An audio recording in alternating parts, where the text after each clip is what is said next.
नमस्कार। आज हम बात करेंगे काल सर्प योग के बारे में या काल सर्प दोष के बारे में। ये एक कॉमन दोष है जो आजकल कुंडलियों में बता दिया जाता है। आप ज्योतिषी के पास जाएँगे, वो कहेंगे जी आपका उसमें तो काल सर्प दोष आ रहा है, इसकी पूजा करानी पड़ेगी। इसे अब काल सर्प दोष क्या है? ये एक समझने वाली बात है। अब ये तो जो ज्योतिषी है उसी को समझता है, जो एस्ट्रोलॉजर है उसकी समझ की बात है। कहा यह जाता है कि जब राहु और केतु के एक तरफ सारे ग्रह आ जाते हैं, तो उसको काल सर्प योग बोल देते हैं, काल सर्प दोष कह देते हैं। और अगर एक आध ग्रह इधर-उधर छटक जाता है, तो उसको आंशिक बोल देते हैं।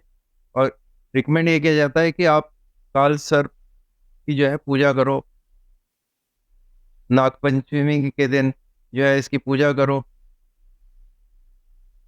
असल में काल सर्प योग है क्या? इसको समझना बहुत ज़रूरी है।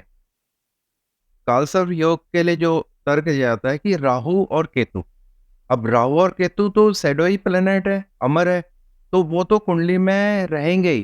किसी की भी कुंडली हो उसमें राहु और केतु तो विद्यमान रहेंगे ही रहेंगे। और हमें ये भी पता है कि राहु और केतु का जो क्रिएशन हुआ है, जन्म हुआ है, वो समुद्र मंथन के टाइम पे हुआ है। कथा तो सभी को पता है, जब विष्णु जी मोहिनी रूप धारण करके देवताओं को अमृत और जो राक्षस थे उनको जो थे दानवों को जो थे सुरा पिला रहे थे, तो राहु की जो बुद्धि है बहुत तेज थी। वो पहले से दूसरे के मन की बात समझ जाता है। तो वो समझ गया कि विष्णु जी जो मोहिनी का रूप धारण करके आया है, ये देवताओं को अमृत दे रहे हैं, कुछ और ही दे रहे हैं। इधर ये सुरापान करा रहे हैं, दारू पिला रहे हैं और उधर जो है उनको अमृत दे रहे हैं जिससे कि वो अमर हो जाएँगे।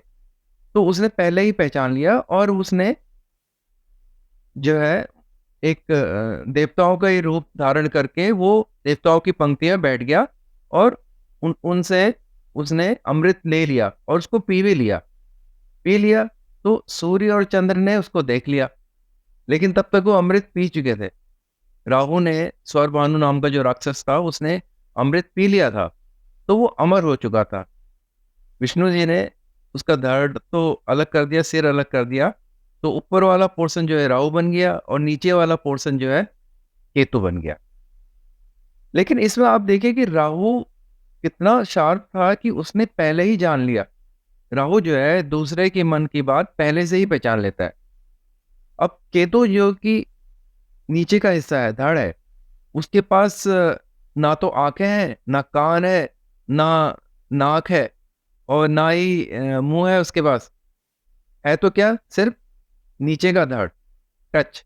वो टच से समझता है और उसकी जो टिश्यूज़ हैं, वो उसको बताते हैं कि क्या है और क्या नहीं है।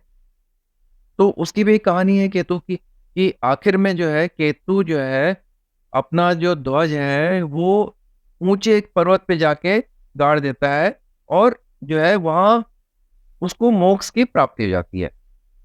तो मोक्ष की प्राप्ति के लिए हमें केतु का अनुसरण करना है और राहु के लिए तो अगर हमें कुटिल बनना है, शार्प बुद्धि चाहिए, तेज मान लो रिसर्च हमें करनी है तो वहाँ राहु का जो है रोल आता है। अब हर आदमी की कुंडली में, हर व्यक्ति की कुंडली में जो है राहु और केतु पहले घर से लेके 12वें घर तक कहीं न कहीं ज़रूर होंगे। अगर पहले घर में राहु है तो 7वें घर में जो है केतु होगा। सिमिलरली अगर दूसरे घर में राहु है, तो उसके 8वें घर में केतु होगा। ये तो विद्यमान ज़रूर रहेगा। तो असल में जो कुंडली में जो दिक्कत आती है, वो आती है राहु और केतु की वजह से। राहु और केतु का जो है, अगर उससे दिक्कत है, तो उसका उपचार हमें करना ज़रूरी है। उसकी पूजा करनी ज़रूरी है, उसके मंत्र पढ़ने ज़रूरी हैं और उससे भी अच्छा उसका अगर जप कर दिया जाए, राहु का जप या केतु का जप, जिससे भी प्रॉब्लम आ रही है, उसको करना ज़रूरी है। मान लो किसी के पहले घर में राहु विद्यमान है और उससे दिक्कत आ रही है। पहला घर यानी हम स्वयं, हमारा जो ब्रेन है, हमारा फेस है, वो पहले घर से डील होता है। तो वो एक भ्रम की स्थिति हमेशा ही पैदा करके रखेगा, कन्फ्यूज़न। अगर दूसरे घर में है, तो दूसरा घर जैसे हमें पता है कुटुंब भाव का है, धन भाव का है या वाणी भाव का है, तो वहाँ ट्रबल आ सकती है। तीसरा भाव हमारे कोबॉन्स, हमारी कम्युनिकेबल स्किल जो है वो उसका हो गया, करेज हो गया, तो इसमें दिक्कत आ सकती है। चौथा भाव हमारा सुख भाव, माँ का घर हो गया या हमारे वाहन से संबंधित घर हो गया। तो राहु अगर यहाँ बैठा है तो इसमें दिक्कत आ सकती है। पांचवा घर हमारा हमारी शिक्षा का, हमारे बच्चों का या हमारे पास जो हमारा था उसके बारे में। तो अगर यहाँ बैठा है तो राहु यहाँ दिक्कत दे सकता है। छठे घर में अगर कोई बीमारी रोग है या कंपटीशन है या शत्रुओं के बारे में है तो छठा घर इससे रिलेटेड है। सातवां घर हमारे लाइफ पार्टनर या बिजनेस पार्टनर का है। आठवां घर हमारी मृत्यु का या सडन कुछ भी है, अनएक्सपेक्टेड एकदम होना, उसका घर है। नौवां घर हमारे पिता का या भाग्य का। अगर राहु यहाँ बैठा है तो वहां दिक्कत आ सकती है। ऐसी 10वां घर हमारे कर्मों का या कर्म का या हमारा जो प्रोफेशन है उसके बारे में। 11वां घर जो है हमारे गेंस का या हमारे जो सीनियर्स हैं या जो अधिकारी गण है या उनसे जो लिंक होते हैं, बड़े लोगों से लिंक है, उससे रिलेटेड है। तो अगर राहु यहाँ बैठा है तो यहाँ दिक्कत आ सकती है। 12वां घर हमारा जो है हॉस्पिटलाइजेशन का है, खर्चे का है, इस बारे में। तो अगर यहाँ बैठे हैं तो यहाँ दिक्कत आ सकती है। इसी तरह से अगर दूसरे घर से हम अपनी राइट आई और 12th हाउस से जो हमारी लेफ्ट आई देखते हैं, तो कहने का मतलब ये है कि राहु और केतु जहाँ भी बैठे होंगे, उससे संबंधित हमें दिक्कत आ सकती है। जब वो एक्टिवेट होंगे, जिस समय वो एक्टिवेट हो रहे होंगे या उसकी दशा चल रही होगी या कोई और कारण होगा, तो उस समय जो है हमें राहु और केतु का जप करना चाहिए, उनके मंत्र पढ़ने चाहिए, उससे संबंधित पूजा करनी चाहिए, उससे संबंधित दान करना चाहिए।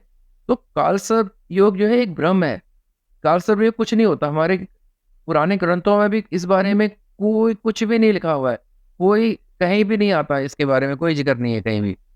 तो आपको अगर दिक्कत आ रही है राहु केतु से तो आप उसका जप जरूर कराइए और उससे संबंधित पूजा कीजिए। धन्यवाद, आज इतना ही। आप चैनल को सब्सक्राइब कर दीजिए, लाइक कर दीजिए, शेयर कीजिए। अगली बार किसी और पे चर्चा करेंगे। धन्यवाद, नमस्कार।